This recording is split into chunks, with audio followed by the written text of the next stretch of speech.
নমস্কাৰ প্ৰিয় বন্ধুসকল, আপোনালোক সকলোকে পুনৰবাৰ জনাইছোঁ আমাৰ চেনেলটোলৈ স্বাগতম। আজি আমি আপোনালোকৰ বাবে পুনৰ এটি নতুন কাহিনী লৈ আহিছোঁ আৰু আজিৰ আমাৰ কাহিনীটিৰ নাম হৈছে আপোনজনৰ মৰমৰ প্ৰতিশ্ৰুতি।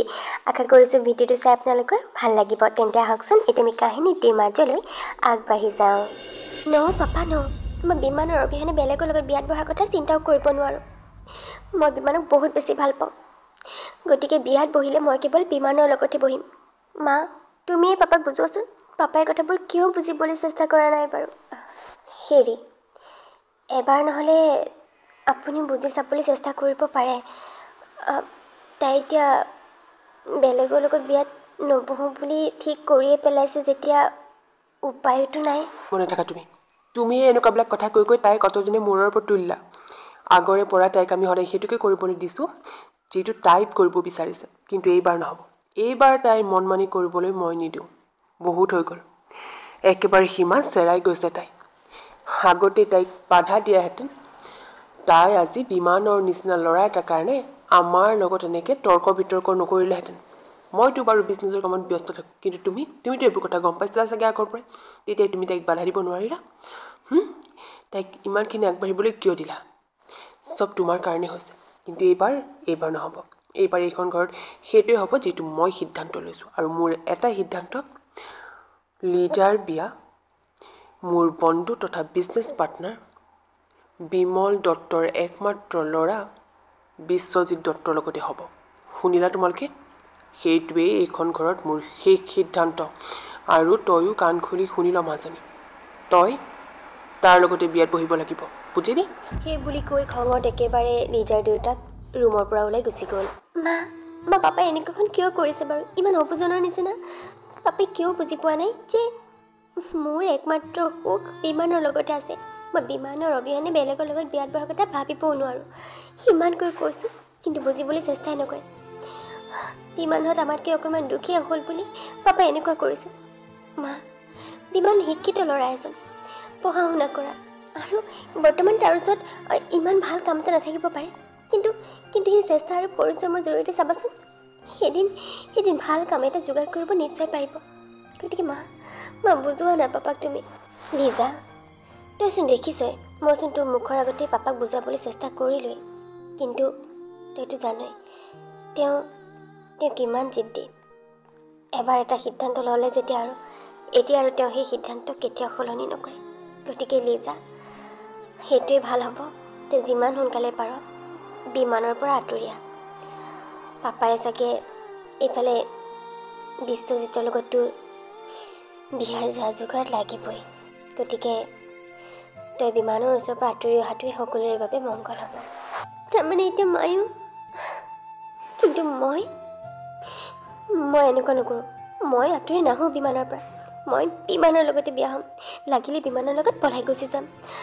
মুঠতে মই বিমানৰ লগতে বিয়া হ'ম, বিশ্বজিতৰ লগত নহওঁ। এইবোৰ তুমি কি কৈছা লিজা? পলুৱাই? নাই, আচলতে মই এনেকুৱা কাম কেতিয়াও কৰিব নোৱাৰোঁ। মই তোমাক আগতে কৈছিলোঁ যে তোমাৰ মাহঁত দেউতাইতো আমাৰ এই সম্পৰ্কটো একচেপ্ট নকৰিব, কিন্তু তুমি কৈছিলা যে বুজালে কৰিব। কিন্তু দেখিছা, এতিয়া গৈ শেষত সেইটোৱে হ'লগৈ। লিজা, যদি মই তোমাক বিয়া কৰাওঁৱেই, তেন্তে তোমাৰ মা দেউতাৰ সন্মতি দিলেহে মই তোমাক বিয়া কৰাম। তেওঁলোকৰ সন্মতি অবিহনে মই তোমাক বিয়া কৰাব নোৱাৰিম লিজা। সেইবুলি তুমি নাভাবিবা যে মই তোমাক ভাল নাপাওঁ কাৰণে এনেকৈ কৈছোঁ। মই তোমাক বহুত বেছি ভাল পাওঁ, বহুত বেছি, হয়তো নিজতকৈও বেছি। আৰু তোমাৰ অবিহনে মই বেলেগৰ কথা ভাবিবও নোৱাৰোঁ। হয়তো তোমাক বিয়া নকৰালে মই গোটেই জীৱন এনেকৈয়ে থাকি যাম অকলশৰে, কিন্তু তথাপি মই এনেকৈ পলুৱাই গৈ চোৰৰ দৰে তোমাক বিয়া কৰাব নোৱাৰোঁ। মই তোমাৰ মা দেউতাই সন্মতি জনালেহে তোমাক বিয়া কৰাম লিজা। কিন্তু বিমল, মোৰ পাপাই কেতিয়াও আমাৰ এই বিয়াত সন্মতি নজনায়। পাপাৰ সন্মতিলৈ ৰখি থাকোঁতে আমি বুঢ়া বুঢ়ী হৈ যাম, কিন্তু পাপাই সন্মতি নজনায়। মই সেই কথা ভালকৈ জানো। আৰু তুমি বুজিবলৈ চেষ্টা কৰা বিমান। তুমি যদি মোক এতিয়াই পলুৱাই লৈ নোযোৱা, তেনেহ'লে জোৰ জবৰদস্তি হ'লেও পাপাই মোক সেই পাপাই পচন্দ কৰা ল'ৰাজনৰ লগতে বিয়া দি দিব। তুমি কিয় বাৰু বুজিবলৈ চেষ্টা কৰা নাই? মই বুজিবলৈ চেষ্টা কৰিছোঁ লিজা, আৰু বুজিবলৈ চেষ্টা কৰাৰ বাবে তোমাক এনেকৈ কৈছোঁ। তুমি তোমাৰ মা দেউতাৰ একমাত্ৰ সন্তান। গতিকে একমাত্ৰ সন্তানে যেতিয়া মাক দেউতাকৰ সন্মতি নোহোৱাকৈ কিবা এটা কাম কৰিবলৈ আগবাঢ়ি যায়, তেতিয়া মাক দেউতাকৰ মনত কিমান দুখ লাগে মই সেই কথা ভালকৈ বুজিব পাৰোঁ। গতিকে মই তোমাক তেনে কাম কৰিবলৈ দিব বিচৰা নাই লিজা। সেইটো কাৰণে অকণমান ধৈৰ্যৰে অপেক্ষা কৰিব বিচাৰিছোঁ। আৰু মোৰ এটা বিশ্বাস আছে, যদিহে আমাৰ ভালপোৱা সঁচা, তেনেহ'লে ভগৱানে কিবা নহয় কিবা ৰাস্তা নিশ্চয় মুকলি কৰিব। মাত্ৰ তুমি ধৈৰ্যৰে অকণমান ধৈৰ্যৰে অপেক্ষা কৰা লিজা।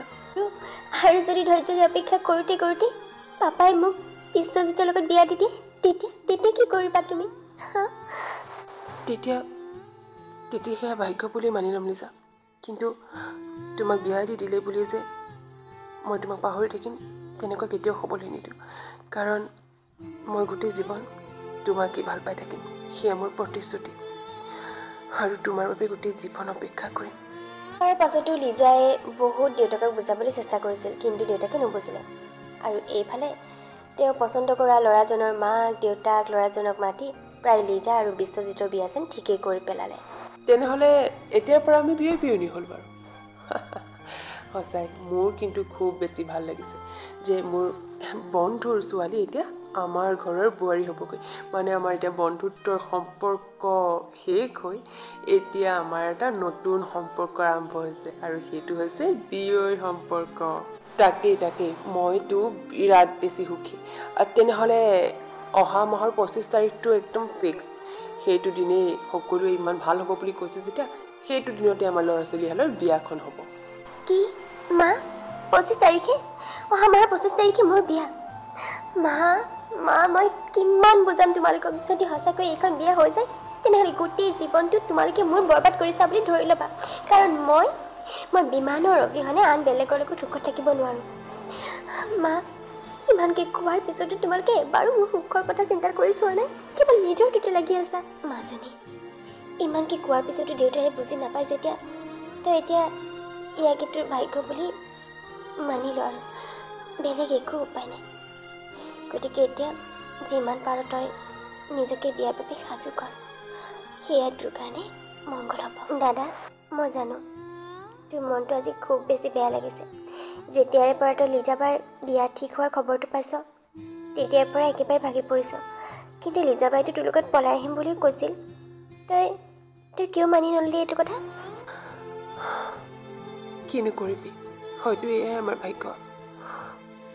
আচলতে মই কেতিয়াও মোৰ বাবে তাই নিজৰ মাক দেউতাকৰ মনত দুখ দিয়াটো বিচৰাই নাছিলোঁ। কাৰণ মইতো তাই জীৱনলৈ বহুত পিছত আহিছোঁ, কিন্তু মাক দেউতাক, গতিকে মই তাইক মাক দেউতাকৰ ওচৰৰ পৰা কাঢ়ি আনিব বিচৰা নাছিলোঁ। তথাপিতো ক'ৰবাত যেন মোৰ বিশ্বাস আছিল নিজৰ ভাল পোৱাৰ ওপৰত, যে সঁচা ভাল পাইছোঁ যেতিয়া কিবা নহয় কিবা ৰাস্তা মুকলি হ'বই। কিন্তু এতিয়া ভগৱানে সকলো ৰাস্তা বন্ধ কৰি দিছে যেতিয়া আৰু কিনো কৰিবি, উপায়তো নাই। কিন্তু হ'লেও মই গোটেই জীৱন তাইৰ বাবে ৰখি থাকিম। যদি কেতিয়াবা কিবা ক্ষেত্ৰত মোক দৰকাৰ হয় তাই, তেনেহ'লে সদায় তাই মোক নিজৰ কাষতে পাব। আৰু লাহে লাহে এইফালে লিজাৰ বিয়া যা যোগাৰ আৰম্ভ হ'ল। লিজা এতিয়াও বিমানক ফোন কৰে, কিন্তু বিমানে তাইৰ ফোনটো জানি বুজি ৰিচিভ নকৰে। কাৰণ জানে ফোনটো ৰিচিভ কৰিলে হয়তো তাই আৰু বেছি ভাগি পৰিব, লগতে সিও। গতিকে এতিয়া আৰু সি ভাঙি পৰাটো একেবাৰে বিচৰা নাই, কাৰণ তাই বিয়া পালেহি। এতিয়া তাই নিজকে বিয়াৰ বাবে সাজুহে কৰিব লাগে। সেই বুলি ভাবি বিমানে তাইৰ ফোনটো ৰিচিভ নকৰে। তেনেকৈয়ে দুদিনমান পাৰ হৈ গ'ল, আৰু মাজত এতিয়া বিয়ালৈ মাত্ৰ 15টা দিনমানহে বাকী। এইফালে মানুহ দুনুহ নিমন্ত্ৰণ কৰি সকলোবিলাক আজৰি হ'ল মাক দেউতাক। কিন্তু এইফালে বিমানে ফোনটো ৰিচিভ নকৰা দেখি লিজাই ভাবিলে বিয়াৰ আগতে শেষবাৰৰ বাবে তাই এবাৰ বিমানক লগ কৰিব বিচাৰে। সেই বুলি ভাবিয়ে তাই ঘৰৰ পৰা বিমানৰ ঘৰৰ অভিমুখে মাক দেউতাকক নোকোৱাকৈ মনে মনে ঘৰৰ পৰা ওলাই আহিল। আৰু এইফালে ৰাস্তালৈ ওলাই আহি হঠাতেই লিজাৰ লগত ঘটি গ'ল এটা ডাঙৰ দুৰ্ঘটনা। এই পাছফালৰ পৰা এখন গাড়ী আহি লিজাক খুন্দা মাৰিলে, আৰু লিজাৰ ভৰিৰ ওপৰেৰে গাড়ীখন চলি গ'ল।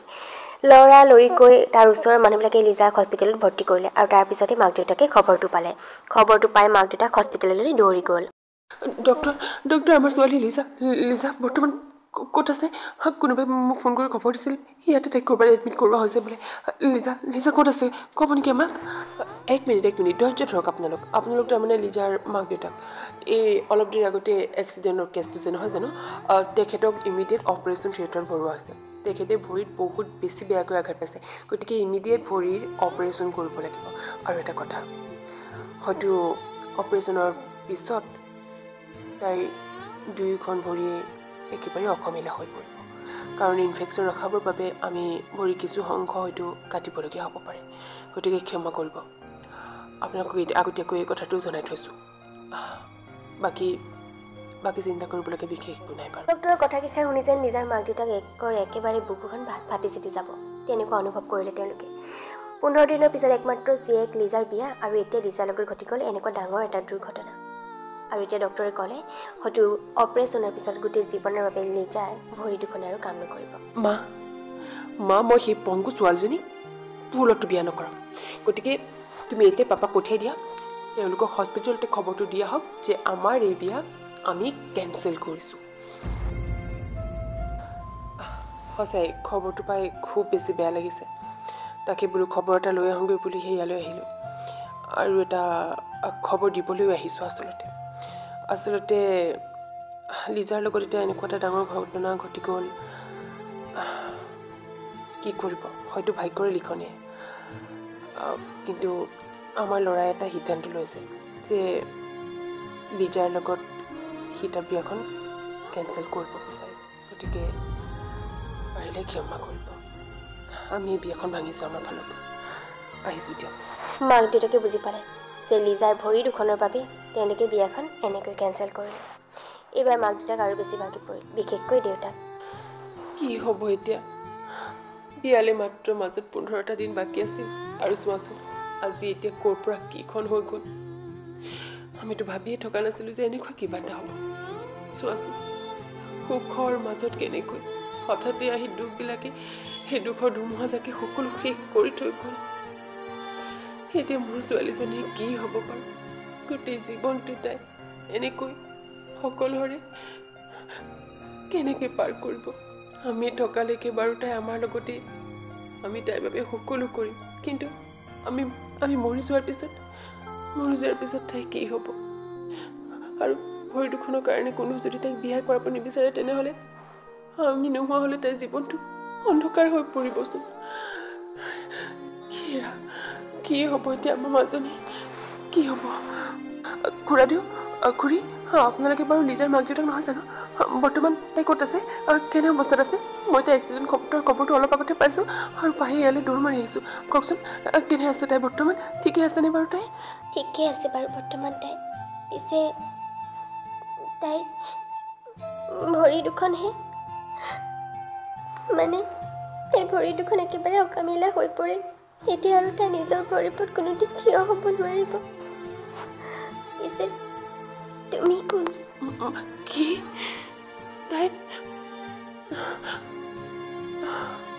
হে ভগৱান তুমি তাইৰ লগতে কিয় এনেকুৱা কৰিলা বাৰু তাইৰ লগত নকৰি এইবোৰ যদি তুমি মোৰ লগতে কৰিলাহেঁতেন মই ইমান দুখ নাপালোহেঁতেন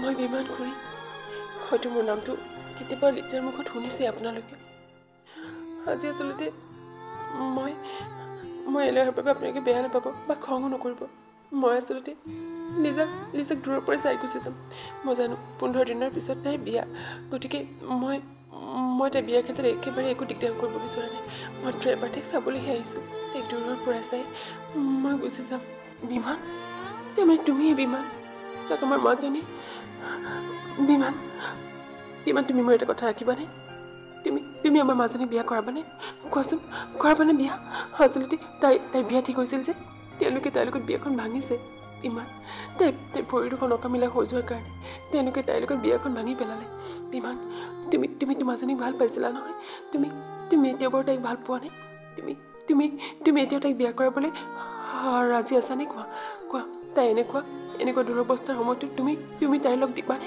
ৰাতিও এইবোৰ কি কৈছে তাই বিয়াখন ভাঙিল তাৰমানে তাই এনেকুৱা অৱস্থা তেওঁলোকে তাইক অকল এৰি থৈ গ'ল কিন্তু আপোনালোকে চিন্তা নকৰিব মই বিয়া কৰাম লিজাক মই এনে সিদ্ধান্ত মনতে লৈ পেলাইছিলোঁ যে লিজা বেলেগৰ লগত বিয়া হৈ গ'লোঁ গোটেই জীৱন মই লিজাৰ বাবে ৰখি থাকিম যেতিয়া তাইক মোৰ কিবা দৰকাৰ হ'ব সদায় মই তাইৰ লগ দিম গতিকে মই লিজাৰ লগ দিম মই লিজাক বিয়া কৰাম আৰু লিজাক কেতিয়াও একো দুখত পৰিবলৈ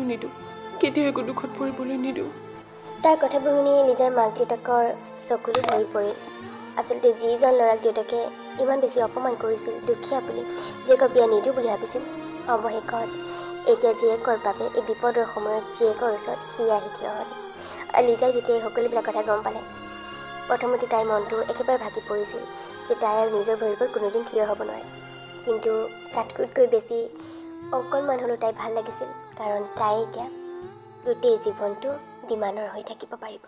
তাই বেয়াও লাগিছিল অৱশ্যে, হয়তো কিবা স্বাৰ্থৰ ওপৰত ধৰি বিমানক ব্যৱহাৰ কৰাৰ নিচিনাকৈ। গতিকে বিমানক তাই কৈছিলোঁ যে তুমি কথাবোৰ আগৰ পৰা ভাবি চোৱা।